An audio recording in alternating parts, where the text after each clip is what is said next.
নমস্কাৰ এই মুহূৰ্তত আহি পৰিছে ৰাতিপুৱাৰ কেইবাটাও গুৰুত্বপূৰ্ণ খবৰ। আজি 12 আগষ্ট অসমৰ লগতে ভাৰতৰ বিভিন্ন প্ৰান্তৰ পৰা ৰাতিপুৱাৰ কেইবাটাও খবৰ আহি পৰিছে।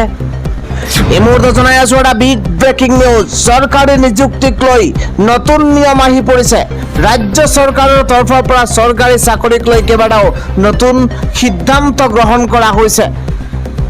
এতিয়াৰে পৰা বাধ্যতামূলক হ'ব পুলিচ ভেৰিফিকেশ্যন চাৰ্টিফিকেট। নিযুক্তি পোৱাৰ 6 মাহৰ ভিতৰত দাখিল কৰিব লাগিব PVC। PVC বিচাৰি প্ৰাৰ্থীয়ে যাব নালাগে আৰক্ষী চকীলৈ। আৰক্ষীৰ দায়িত্ব হ'ব প্ৰাৰ্থীক PVC দিয়াৰ।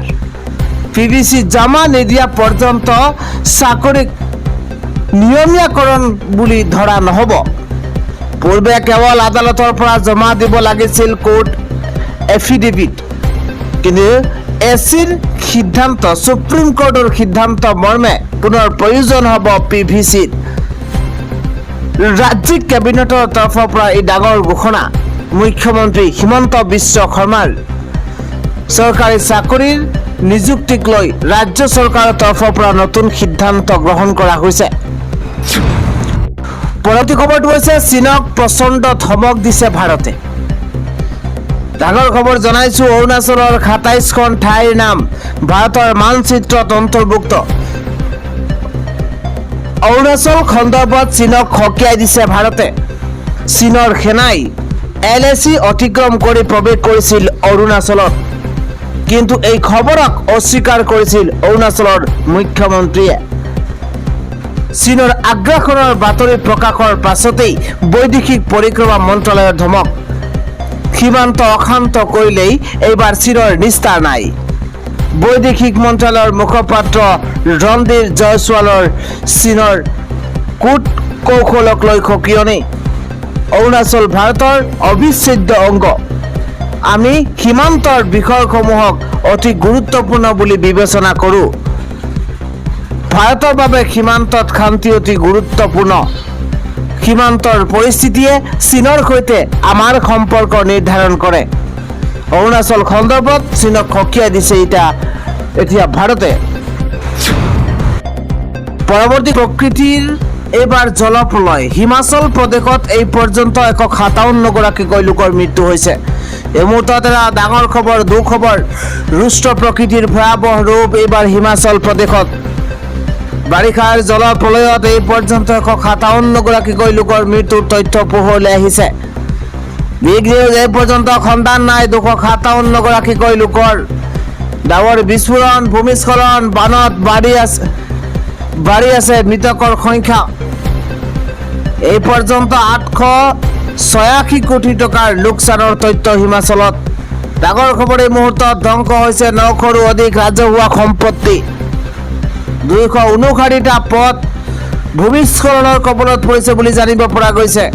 কেৱল সিমানেই নহয়, হিমাচলৰ মাণ্ডি, কুল্লু, কংগ্ৰা, চাম্বা, চিমলাত এইবাৰ ধ্বংসলীলা চলাইছে বান ভূমিস্খলনে। ৰুষ্ট প্ৰকৃতিৰ ভয়াৱহ ৰূপ এইবাৰ হিমাচল প্ৰদেশত। বাৰিষাৰ জলপ্ৰলয়ত এই পৰ্যন্ত 157 গৰাকীকৈ লোকৰ মৃত্যুৰ খবৰ। পৰৱৰ্তী খবৰটো হৈছে বিফলতাৰ নেতা হৈছে ৰাহুল গান্ধী। 100 নিৰ্বাচনত হৰা ৰাহুল গান্ধী ঝাৰখণ্ড প্ৰতিবাদত নিমাত। এটা বিগ পলিটিকেল ডাঙৰ খবৰ জনাইছো। ৰাহুল গান্ধী হৈছে এজন বিফল নেতা। 100টা নিৰ্বাচনত একেলগে হাৰিছে ৰাহুল গান্ধীয়ে। BJP শাসিত ৰাজ্যতে আন্দোলনত জঁপিয়াই পৰে ৰাহুল গান্ধী। ঝাৰখণ্ডৰ শিক্ষাৰ্থীৰ প্ৰতিবাদক লৈ নিমাত কিয় ৰাহুল গান্ধী? ঝাৰখণ্ডৰ পৰীক্ষা বাতিল কৰিব লাগে বুলি এবাৰো নকলে ৰাহুল গান্ধীয়ে। ঝাৰখণ্ডত সোমবাৰে শিক্ষাৰ্থীক প্ৰহাৰ সন্দৰ্ভতো মুখৰ মাত নাই ৰাহুল গান্ধীৰ। বেলেগৰ ইছ্যুৰ ওপৰতে জঁপিয়াই পৰেগৈ ৰাহুল গান্ধীয়ে। নিটৰ প্ৰশ্ন কাকত ফাদিলক লৈ ছাত্ৰই কৰা প্ৰতিবাদৰ ওপৰতে পৰিছিল ৰাহুল গান্ধী। বাৰম্বাৰ নিৰ্বাচনত হৰা ফেইলাৰ লিডাৰৰ পৰা আৰু কি আশা কৰিব? প্ৰশ্ন কাকত ফাদিলক লৈ ৰাহুল গান্ধীকে এইবাৰ ক্ষুদ্ৰ সমালোচনা মন্ত্ৰী পীযুষ হাজৰিকাৰ। পৰৱৰ্তী খবৰটো হৈছে অসমীয়াৰ ওপৰত অৰুণাচলীৰ আক্ৰমণ আৰু তাৰ পাছতেই অনিৰ্দিষ্টকাললৈ পথ আৰু অৰ্থনৈতিক অৱৰোধ ঘোষণা। এটা বিগ ব্ৰেকিং নিউজ, ডাঙৰ খবৰ। অসমৰে অৰুণাচললৈ যাব নোৱাৰিব এখনো সামগ্ৰী ভৰ্তি ট্ৰাক। অসমীয়াৰ ওপৰত অৰুণাচলীৰ আক্ৰমণক লৈ প্ৰতিবাদ ঘোষণা। অৰুণাচলৰ বিৰুদ্ধে পথ আৰু অৰ্থনৈতিক অৱৰোধ ঘোষণা এইবাৰ TMPKৰ 12 আগষ্টৰ পুৱা 5 বজাৰ পৰা, অৰ্থাৎ আজি 5 বজাৰ পৰা আৰম্ভ হৈছে অৱৰোধ। আৰম্ভ কৰিব TMPK। অসমীয়াক আক্ৰমণ কৰা অভিযুক্তক গ্ৰেপ্তাৰ নকৰা পৰ্যন্ত স্তব্ধ নহয় এই অৱৰোধ। অভিযুক্তক গ্ৰেপ্তাৰ কৰাৰ লগতে ভুক্তভোগীক প্ৰদান কৰিব লাগিব ন্যায়। এয়া আক্ৰমণকাৰীৰ বিৰুদ্ধে প্ৰতিবাদ, সাধাৰণ অৰুণাচলীৰ বিৰুদ্ধে নহয়। গণতান্ত্ৰিক প্ৰতিবাদ ঘোষণা কৰি স্থিতি স্পষ্ট কৰিছে TMPK। অনিৰ্দিষ্টকাললৈ বন্ধ থাকিব অৰুণাচললৈ যোৱা পথ। অসমৰে অৰুণাচললৈ যাব নোৱাৰিব এখনো সামগ্ৰী ভৰ্তি ট্ৰাক। অসমীয়াৰ ওপৰত অৰুণাচলীৰ আক্ৰমণক লৈ এই প্ৰতিবাদ ঘোষণা। পৰৱৰ্তী খবৰ, দেশত প্ৰচলন হ'ব প্লাষ্টিকৰ টকা। RBI লাভ কৰিছে অনুমোদন। বিগ নিউজ, ডাঙৰ খবৰ। ৰাজ্যবাসীৰ কাৰণে জনাইছো, ভাৰতত ব্যৱহাৰ হ'ব প্লাষ্টিকৰ নোট। কি হ'ব কাগজৰ নোটসমূহৰ? কেন্দ্ৰীয় চৰকাৰৰ তৰফৰ পৰা RBI লাভ কৰিছে অনুমোদন। ডাঙৰ খবৰ, প্ৰথম পৰ্যায়ত 100 কোটি নোট মুকলি কৰিব RBI। প্লাষ্টিকৰ নোট পূৰ্বৰ 10-20 টকীয়া কাগজৰ নোট হ'ব প্লাষ্টিকৰ। পৰীক্ষা সফল হ'লেই দেশত প্ৰচলন হ'ব প্লাষ্টিকৰ নোট। অত্যন্ত ডাঙৰ খবৰ, পৰীক্ষামূলকভাৱে ভাৰতত মুকলি কৰা হ'ব প্লাষ্টিকৰ নোট। ট্ৰায়েল সফল হ'লেই নোটসমূহ নিয়মিতভাৱে জাৰি কৰিব। ৰাজ্যসভাত এই তথ্য প্ৰদান কৰিছে বিত্তমন্ত্ৰীয়ে। কাগজৰ 10 আৰু 20 টকীয়া নোট বন্ধ কৰা নহ'ব। দুয়োবিধ নোট একেলগে চলি থাকিব বুলি উল্লেখ কৰা হৈছে, আৰু কিন্তু পৰ্যায়ক্ৰমে কাগজৰ নোটসমূহ বন্ধৰ পৰিকল্পনা কৰিব পাৰে চৰকাৰে। পলিমাৰ নোট কাগজৰ সলনি বিশেষ প্লাষ্টিকৰ পৰা তৈয়াৰ কৰা হয়। এই নোট অধিক শক্তিশালী থাকে আৰু ক্ষতিৰ সম্ভাৱনা কম হয়। এনে নোট ইতিমধ্যে বিশ্বৰ বহু দেশত ব্যৱহাৰ হৈ আছে, আৰু ভাৰতত ব্যৱহাৰ হ'ব এতিয়া প্লাষ্টিকৰ নোট। খবৰটো হৈছে 12 আগষ্টত স্তব্ধ হৈ পৰিব ধেমাজি। আজিৰ দিনটোৰ ডাঙৰ খবৰ, কিয়নো অসম অৰুণাচল সীমা সংঘাতে ভয়ংকৰ ৰূপ লৈছে ধেমাজিত। মিংমাং বদ্তিৰ গুলীচালনা ঘটনাৰ দোষীক কৰায়ত্তৰ দাবী। 12 আগষ্টত ধেমাজি বন্দৰ ঘোষণা কেইবাটাও দল সংগঠনৰ। এটা বিগ নিউজ এই মুহূৰ্তত জনাইছো, চৰকাৰ প্ৰশাসনক বিবাদ মীমাংসাৰ শেষ সময়সীমা বান্ধি দিছে সংগঠনে। সীমা সংঘাত নিৰাময়ৰ বাবে অসম চৰকাৰৰ সদিচ্ছা নাই বুলি উল্লেখ কৰা হৈছে। ধেমাজিৰ আয়ুক্তক তদন্তৰ আওতালৈ অনাৰ দাবী AJYCPৰ লগতে লাচিত খানা টাইপাৰ কেইবাটাও দল সংগঠনৰ। বাৰম্বাৰ অৰুণাচলীৰ বৰ্বৰতাৰ পাছতো নিমাত অসমৰ প্ৰশাসন। চৰকাৰ প্ৰশাসনৰ ভুলৰ বাবেই অৰুণাচলীয়ে উপদ্ৰৱ চলাইছে সীমান্তত। মিংমাং বদ্তিৰ প্ৰতিটো দুৰ্বৃত্তক গ্ৰেপ্তাৰৰ দাবীৰে উত্তাল হৈ পৰিছে ধেমাজি। অসম অৰুণাচলৰ সীমা সংঘাতে ভয়ংকৰ ৰূপ ধাৰণ কৰিছে ধেমাজিত। পৰৱৰ্তী খবৰ, মদ্যপান কৰি পাইলটে উৰুৱাইছিল বিমান। এবাৰ এয়াৰ ইণ্ডিয়া বিমানত ভয়ংকৰ ঘটনা। ডাঙৰ খবৰ জনাইছো, দিল্লী ফুকেট বিমান দুৰ্ঘটনাৰ ভয়ংকৰ খবৰ, ভয়াৱহ খবৰ। মদ্যপান কৰি বিমান উৰুৱাইছিল পাইলটে, আৰু যাৰ বাবে 300 ফুট তললৈ নামি আহিছিল বিমানখন। এয়াৰ ইণ্ডিয়াৰ বিমানৰ এই দুৰ্ঘটনাত আহত হৈছিল 17 গৰাকীকৈ যাত্ৰী। এটা বিগ ব্ৰেকিং নিউজ, ডাঙৰ খবৰ এই মুহূৰ্তত পোহৰলৈ আহিছে। টাৰ্বুলেন্সত আবদ্ধ হোৱা বুলি কোৱা হৈছিল যাত্ৰীক। আৰু এয়া টাৰ্বুলেন্স নহয় বুলি স্পষ্ট ৰূপত কৈছিল বিমানত থকা যাত্ৰীসকলে। ঘটনাৰ পাছতে আৰম্ভ কৰা হৈছিল তদন্ত। বিমান উৰুৱা 2 পাইলটৰ ডোপ টেষ্ট পজিটিভ।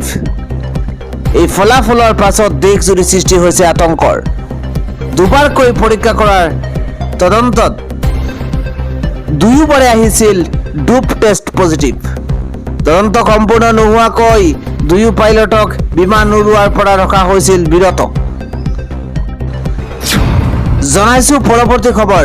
ৰাজ্যৰ পঞ্চায়তৰ বাবে আহি গৈছে নতুন নিয়ম। স্বাধীনভাৱে পঞ্চায়তে কৰিব পাৰিব 5টাকৈ কাম। এটা ডাঙৰ খবৰ জনাইছো। ৰাজ্যৰ প্ৰতিখন পঞ্চায়তৰ কাম নিৰ্ধাৰণ কৰিছে ৰাজ্য চৰকাৰে। স্বাধীনভাৱে পঞ্চায়তে কৰিব পাৰিব 5টাকৈ কাম।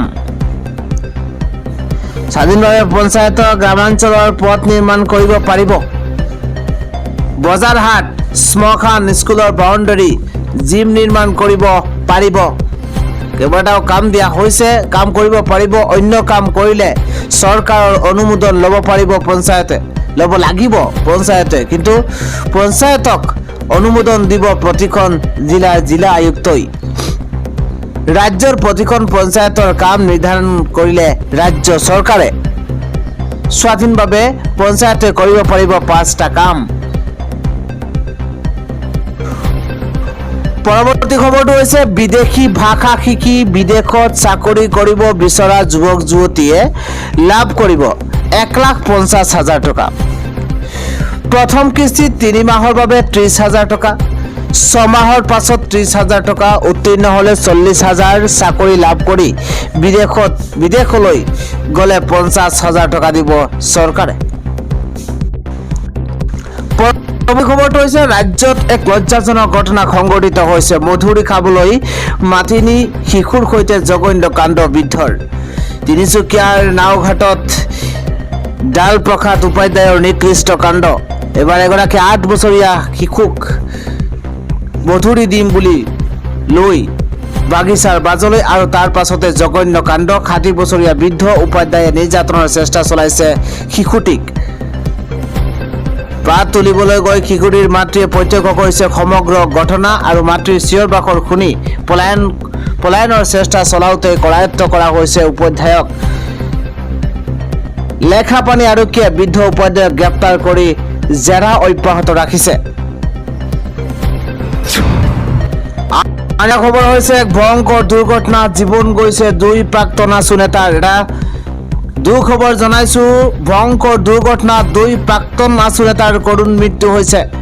এই মুহূৰ্তৰ ডাঙৰ খবৰ। প্ৰাক্তন আছু নেতা ব্ৰজেন কাশ্যপ আৰু হৰ্ষজিৎ হালৈৰ শোকাবহ দুৰ্ঘটনাত প্ৰাণ গৈছে। মহিন্দ্ৰা মাৰাজ্জু বাহনেৰে গুৱাহাটীৰ পৰা নলবাৰী অভিমুখী পথত এই ভয়ংকৰ পথ দুৰ্ঘটনা সংঘটিত হৈছে। জাজিয়াবাৰীত ৰৈ থকা ট্ৰেলাৰত প্ৰচণ্ড জোৰে খুন্দা আৰু তাৰ পাছতেই বাহনখনত থকা 2 জনৰ কৰুণ মৃত্যুৰ বিপৰীতে ভাস্কৰদ্বীপ বৰ্মনৰ অৱস্থা অতিকৈ সংকটজনক। টিহু মহকুমা আন্দোলনত গুলীবিদ্ধ হৈছিল নিহত ব্ৰজেন কাশ্যপ। ৰাজ্যবাসীৰ বাবে আহিছে দুখবৰ, কিয়নো ভয়ংকৰ দুৰ্ঘটনাত 2 প্ৰাক্তন আছু নেতাৰ কৰুণ মৃত্যু।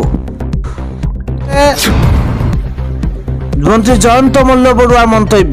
শেহতীয়াকৈ সামাজিক মাধ্যমত ভাইৰেল হোৱা এটা ভিডিঅ' আৰু এটা দৃশ্য আৰু তাৰ পাছতেই মন্ত্ৰীগৰাকীৰ প্ৰতিক্ৰিয়া সামাজিক মাধ্যমত দেখিবলৈ পোৱা গৈছে। বদৰুদ্দিন আজমলে ধন বিলাইছে আৰু মহিলাসকলে সেৱা কৰি গৈছে। তাক লৈ প্ৰতিক্ৰিয়া সামাজিক মাধ্যমত অব্যাহত। এনেকুৱা দিন আহিছে নেকি যে বাংলাদেশীৰ ভৰিত পৰিবলগীয়া হৈছে অসমৰ মহিলাই। ইয়াতকৈ দুখজনক আৰু লজ্জাজনক কথা নাই। তেওঁলোকৰ জনগাঁথনিয়ে খিলঞ্জীয়া মানুহৰ অস্তিত্ব নাইকিয়া কৰি দিছে, মন্তব্য কৰিছে মন্ত্ৰী জয়ন্ত মল্ল বৰুৱাই। পৰৱৰ্তী খবৰটো হৈছে উত্তপ্ত পৰিস্থিতিৰ সৃষ্টি হৈছে ৰাঁচীত। শিক্ষাৰ্থীৰ ওপৰত আৰক্ষীৰ অত্যাচাৰৰ প্ৰতিবাদত ঝাৰখণ্ড বন্ধ ঘোষণা। অনশনকাৰী ছাত্ৰ নেতালৈ CJP প্ৰধানৰ ভিডিঅ' কল। সবিশেষ খবৰ এই মুহূৰ্তত জনাইছোঁ। ঝাৰখণ্ড বিধানসভা অভিযানৰ সময়ত প্ৰতিবাদী ছাত্ৰ ছাত্ৰীৰ ওপৰত আৰক্ষীয়ে চলোৱা লাঠিচালনা, জল কামান আৰু কন্দুৱা গেছ প্ৰয়োগৰ প্ৰতিবাদত মঙলবাৰে সমগ্ৰ ঝাৰখণ্ডত 12 ঘণ্টীয়া বন্ধ ঘোষণা কৰা হৈছে। ৰাঁচীকে ধৰি ৰাজ্যখনৰ বিভিন্ন প্ৰান্তত এই বন্ধৰ ব্যাপক প্ৰভাৱ পৰিছে। ঝাৰখণ্ড বিজেপিয়ে আহ্বান জনোৱা এই বন্ধৰ সময়ত ৰাঁচীৰ গুৰুত্বপূৰ্ণ পথসমূহ অৱৰোধ কৰাৰ লগতে টায়াৰ জ্বলাই প্ৰতিবাদ সাব্যস্ত কৰা হৈছে। পৰিস্থিতি নিয়ন্ত্ৰণ কৰিবলৈ যাওঁতেই কেইবাটাইতো আৰক্ষী আৰু প্ৰতিবাদকাৰীৰ মাজত ঠেলা হেঁচা আৰু সংঘাতৰ সৃষ্টি হৈছিল আৰু ইয়াৰ ফলতেই সাধাৰণ জীৱন যাপন ব্যাহত হোৱাৰ লগতে যাতায়াত ব্যৱস্থা স্তব্ধ হৈ পৰিছে আৰু অধিকাংশ স্কুল তথা ব্যৱসায়িক প্ৰতিষ্ঠান বন্ধ হৈ পৰিছে। আৰক্ষীয়ে জনোৱা অনুসৰি ৰাঁচীৰ কাংকে ৰোড, কিশোৰগঞ্জ, আৰগুৰা আৰু নিউক্লিয়াছ মল আদি বিভিন্ন অঞ্চলত বিজেপি কৰ্মীসকলে দীঘলীয়া সময় ধৰি পথ অৱৰোধ কৰিছে।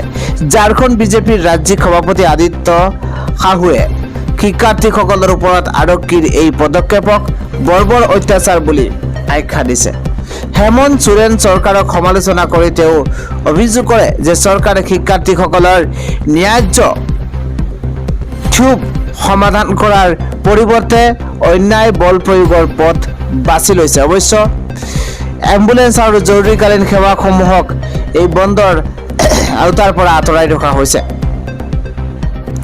ইফালে প্ৰতিবাদী ছাত্ৰ ছাত্ৰীসকলে প্ৰথমৰে পৰাই স্পষ্ট কৰি দিছে যে তেওঁলোকৰ এই আন্দোলন কোনো ৰাজনৈতিক দলৰ সৈতে জড়িত নহয়। আন্দোলনকাৰী ছাত্ৰ নেতা পীযুষে জনায় যে তেওঁলোকৰ দাবী সমৰ্থন কৰা যিকোনো লোকক তেওঁলোকে স্বাগতম জনাইছে, কিন্তু কোনো ৰাজনৈতিক সংগঠনক দলীয়ভাৱে সমৰ্থন নকৰে। তেওঁলোকৰ একমাত্ৰ উদ্দেশ্য হৈছে নিজৰ দাবীসমূহ আদায় কৰা আৰু পৰৱৰ্তী ৰণকৌশল নিৰ্ধাৰণ কৰিবলৈ আন্দোলনকাৰীসকলক বৈঠকত বহিছে আৰু তেওঁলোকে পোনপটীয়াকৈ মুখ্যমন্ত্ৰী হেমন্ত সোৰেনৰ সৈতে আলোচনা কৰিব বিচাৰে বুলিও স্পষ্ট কৰি দিছে।